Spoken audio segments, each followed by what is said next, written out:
6학년 2학기 과학 4단원의 내용입니다. 우리 몸의 구조와 기능 단원을 정리해 보도록 하겠습니다. 이 단원에선 첫 번째, 우리 몸은 어떻게 움직이는가, 그리고 두 번째, 우리가 먹은 음식물은 어떻게 되는가, 세 번째, 숨을 쉴 때 우리 몸에서는 어떤 일이 일어나는가, 네 번째, 혈액은 우리 몸에서 어떻게 이동할까, 다섯 번째, 우리 몸은 노폐물을 어떻게 내보내나, 여섯 번째, 우리 몸은 자극에 어떻게 반응할까 라는 내용들로 구성이 되어 있었습니다. 첫 번째입니다. 우리 몸은 어떻게 움직일까라는 내용에서 첫 번째, 우리 단원을 계속 관통하는 단어 하나가 나옵니다.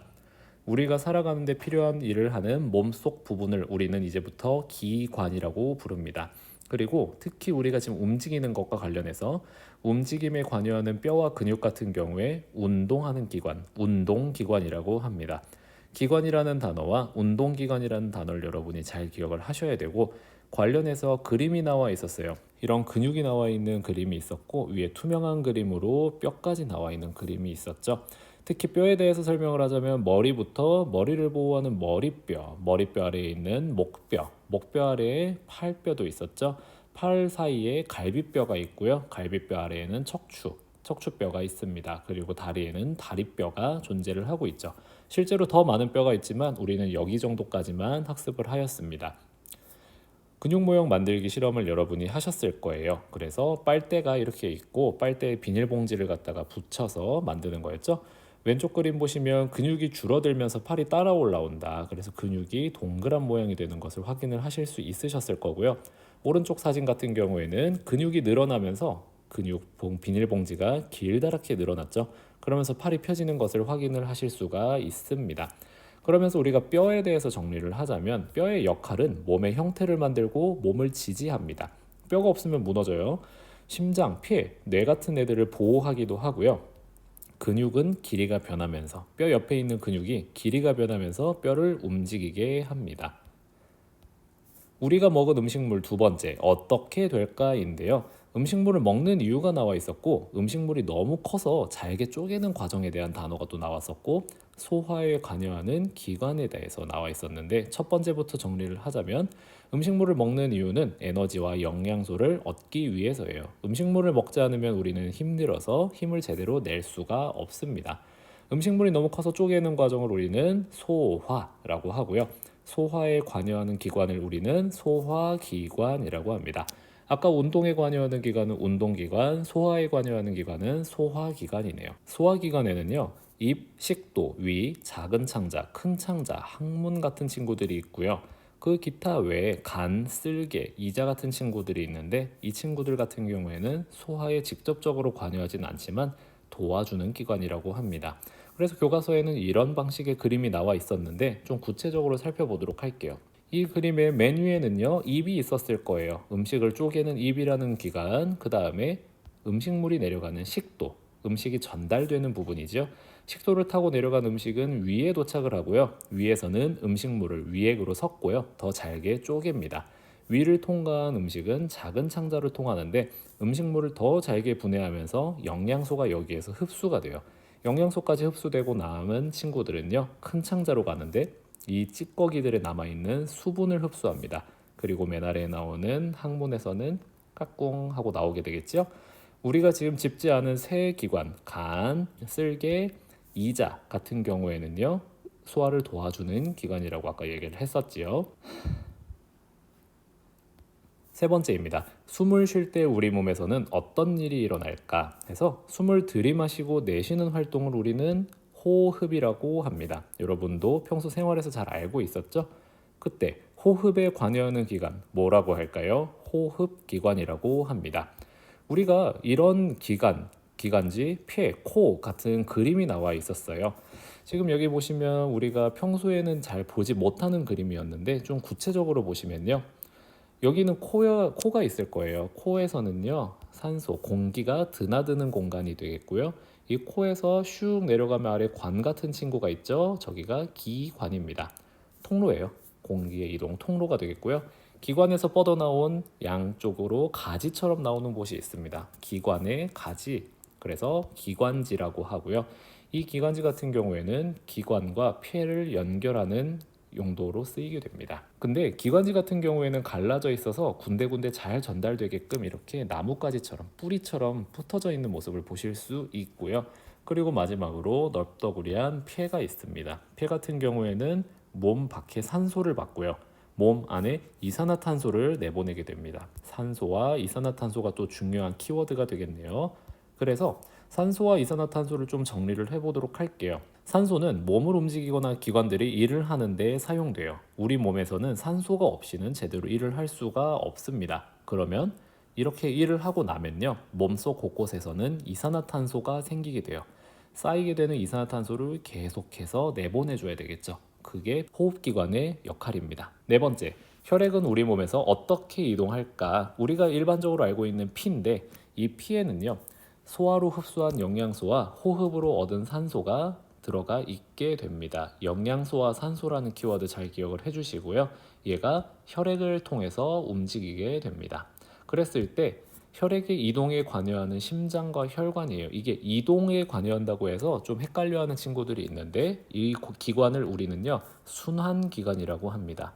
왜 순환이라고 하는가에 대한 설명이 교과서에 이런 실험으로 나와 있어요.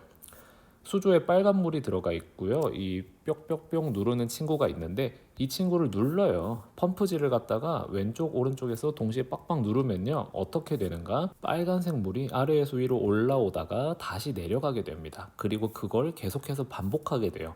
아, 물이 순환하는구나 라고 생각하시면 돼요. 실제로는 빨간색 물은 피가 되겠죠. 자, 그래서 이 내용을 여러분이 좀 보시게 되면요, 이 펌프질 하는 곳과 중간에 빨간색 물이 통하는 관이 있어요. 이 얘네들을 각각 심장의 역할, 그 다음에 혈관의 역할을 한다고 보시면 됩니다. 그랬을 때 심장 같은 경우에는 펌프 작용을 해요. 우리 심장은 우리 몸에서 엄청나게 활발하게 움직이는 친구 중에 하나고요. 펌프 작용 막 쥐어짭니다. 쥐어짜면서 혈액을 온몸으로 순환시켜요.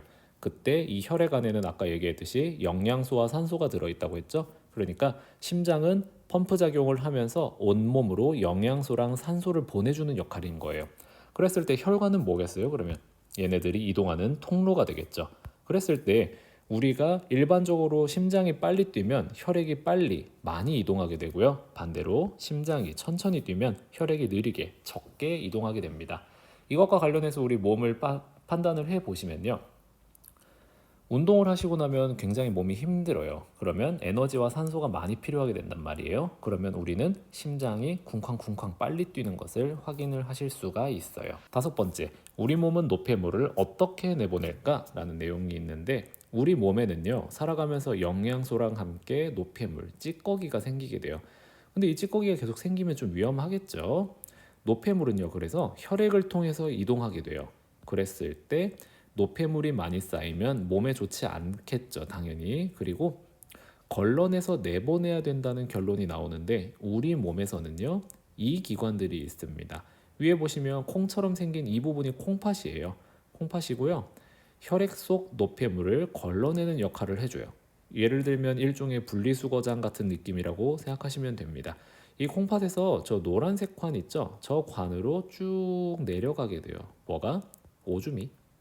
그리고 아래에 동그라미 모양의 방광이 있는데, 방광은 여러분이 알고 있죠? 노폐물이 들어있는 오줌을 저장했다가 배설하는 기관입니다.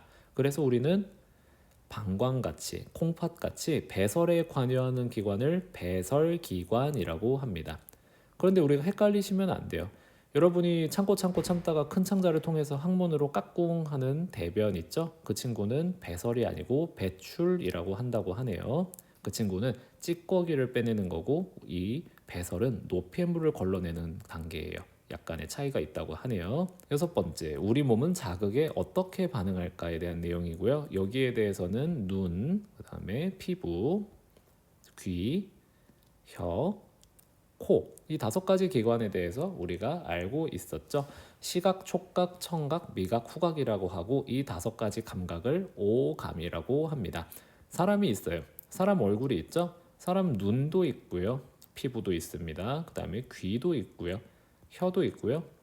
코도 있어요.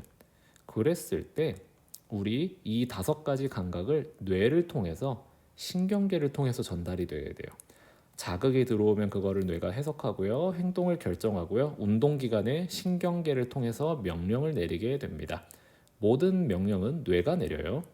그랬을 때 운동기관이 있고요. 소화기관이 있고요. 순환기관이 있고 호흡기관이 있고요. 감각기관이 있고요. 배설기관이 있습니다. 우리가 여태까지 배웠던 기관들이 여기 모두 나와 있게 되는데요. 다시 한번 정리해 보도록 할게요. 어떤 특정한 상황이 있을 때 우리 운동기관은 영양소와 산소를 이용해서 몸을 움직이게 됩니다. 소화기관은요, 음식물을 소화해서 영양소를 흡수하죠.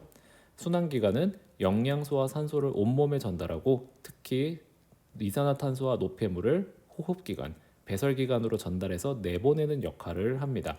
호흡기관에서는요, 우리 몸에 필요한 산소를 제공하고 이산화탄소를 몸 밖으로 내보냅니다. 감각기관은 주변의 자극을 받아들이죠. 신경계를 통해서 전달을 하게 되겠네요. 배설기관은 혈액에 있는 노폐물을 걸러내어 오줌으로 배설합니다. 이 6가지 기관에 대한 내용이 여태까지 나와 있던 내용이고요. 이번 단어는 여러분의 몸과 관련된 단어이기 때문에 여러분이 평소 생활 속에서 많이 느꼈던 바를 좀 더 깊게 학습하셨다고 생각하시면 될 것 같아요.